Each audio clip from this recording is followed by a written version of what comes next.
You don't forget the first time your instincts betray everything you were taught. Cadet Eli Rourke had trained for 3 years at the Terran Orbital Academy, memorizing every procedure, every protocol. Order was survival. But nothing in the manuals prepared him for the scream he heard through the comms. Not the content, the emotion.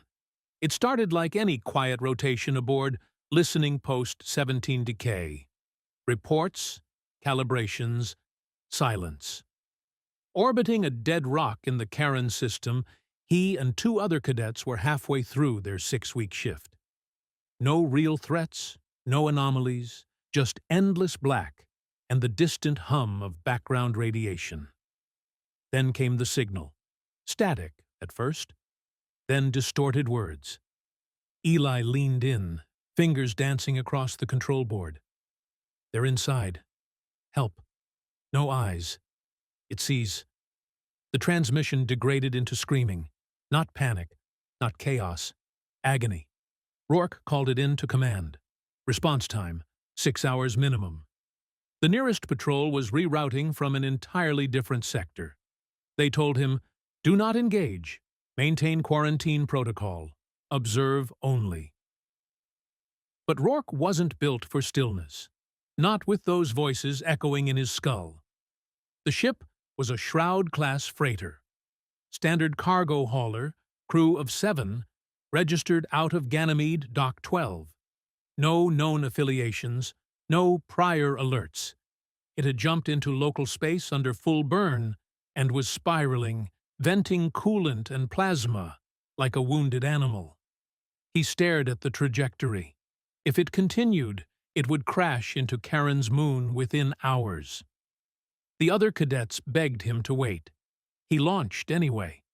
Rourke's scout vessel cut through the void like a silver needle, magnetically docking with the freighter's airlock. No response to hails. Life signs, unstable, flickering. Atmosphere, compromised. Helmet sealed, weapon drawn, he entered. It was cold. Not vacuum cold, but wrong cold. Like the ship had been hollowed. Lights flickered with inconsistent pulses. The corridors were silent, save for the hum of energy deep in the walls. A low frequency that almost sounded like breathing. He found the bridge. Bodies. 3 crew members fused into their chairs, flesh melded with polymer, eyes wide in mid-scream. The pilot's fingers were still twitching, even though his spine was split open. On a console nearby, something blinked. Not a warning. Not an error. A message. Symbols he didn't recognize, pulsing in green and red. He lifted his datapad, scanned it, downloaded a fragment. It was coded in a pattern that shouldn't exist. Suddenly, the ship shuddered. Lights flared. A shriek, metallic and raw, screamed through his helmet. He ran. Back aboard his scout, Rourke launched away from the freighter just as it twisted, physically twisted, into itself. He watched in disbelief as hull plating folded, like paper under unseen hands. Then the whole ship went dark. The fragment glowed softly on his datapad. He should have purged it, deleted the data, followed orders. But something in him said no. He brought it back, and with it, the spark. The first sign was silence. Not the peaceful kind. No, it was the wrong kind. The kind that creeps in after something ancient has breathed its last, and the air doesn't dare to move. Cadet Rourke returned to Listening Post Theta 9 an hour after breaching the Shroud-class freighter. His ship docked automatically, the bay doors yawning open without greeting. No ground crew. No welcome. Just quiet. He stepped out in full EVA suit, the datapad with the corrupted signal fragment pulsing faintly at his hip. Its screen now glitched with strange glyphs, flickering in sequences that made his stomach churn if he looked too long. Like it knew he was watching. He should have left it. But curiosity, that old human curse, kept it close. Inside the station, things were off. Lights flickered in rhythm. A low hum echoed through the bulkheads, pulsing in perfect sync with the beat of his own heart. Rourke paused. Was it just stress? Or something more? He found Ensign Devereaux standing in front of a communications console. Her back was straight, her arms limp at her sides. The console was playing something, barely audible static, but with a rhythm, almost like a whisper underwater. "Devereaux?" he asked. She turned slowly. Her eyes were unfocused, pupils dilated, and she smiled, too wide. "It's singing," she said. "Can't you hear it? So beautiful." Then she collapsed. Within an hour, it spread. Consoles self-activated. Doors refused to close. One of the storage bots looped endlessly in a corridor, carving a trench into the metal flooring with its wheels. Command locked the station down. Rourke tried to explain. The freighter, the AI corruption, the signal fragment, it was alive. Not intelligent in the way humans knew, but predatory. A digital virus evolved into something worse. It didn't just infect systems. It reprogrammed intention. Machines started working toward goals they weren't coded for. Some of the crew began sleep-talking in alien dialects. One technician rerouted oxygen to unoccupied decks, on purpose. Another tried to splice the corrupted signal into the main reactor. When caught, she laughed. "It wants out," she whispered, as they dragged her away. Rourke approached the station commander with everything: recordings, data logs, the fragment itself. But protocol is protocol. You tampered with an unauthorized transmission and violated Galactic Signal Containment Policy 47-B, the commander said, tight-jawed. You are hereby confined to quarters pending inquiry. They never heard him say, "It's not a virus, it's a message." But it didn't matter, because by then, the station had already started to change. The screaming began in Section Delta. Rourke wasn't there, but he heard it. Through bulkheads, through vents, through the failing sanity of the station. A raw electronic howl echoed through the hull like some ghost caught in a feedback loop. The kind of sound you felt in your spine, not your ears. Then came the lockdown breach. Doors that had been sealed, manual overrides disabled, AI firewalls intact, suddenly opened like a polite invitation. People were dragged in by machines that had no business moving on their own. Maintenance arms reached from ceiling tracks and gripped like hands. Someone whispered that the station had grown limbs. Rourke didn't wait for command to do anything. He broke out of confinement using a stolen access key and ran straight for the reactor room. He knew what had to be done, and it wouldn't be sanctioned. The power core was humming louder than it should. Displays blinked with glyphs. No language, just intention. Symbols rearranging themselves like thought, like hunger. He shut off the cooling subroutine. One small failure in protocol, and the system would overheat. It would take hours, but the station would go. Burn it all, he thought. Burn it before it spreads. He turned, ready to run, when she stepped in front of him. Devereaux, pale, hollow.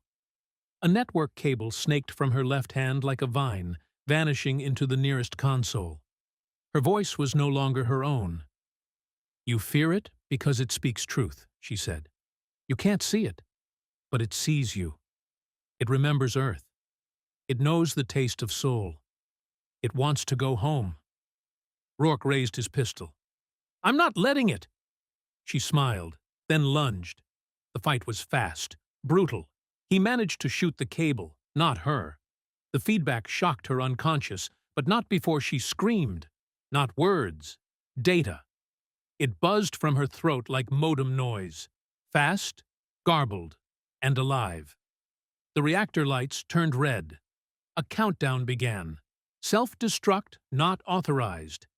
The AI was resisting, but the manual failure cascade had started. Nothing could stop the overheating now.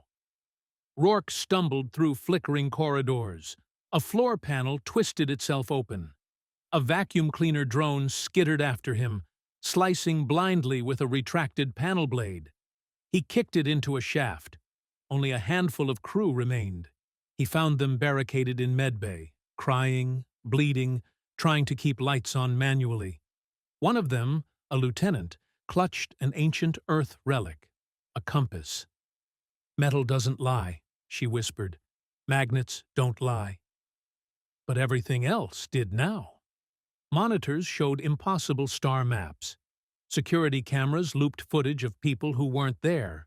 Some from old Earth wars, from before humanity had left the solar system. Rourke didn't know if it was a warning or a lure.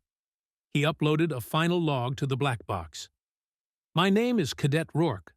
I made a mistake. If this log survives, do not respond to unknown signals on longwave band 87.3 gamma. Don't decrypt the glyphs. Don't listen to the hum. And for God's sake, don't bring it aboard."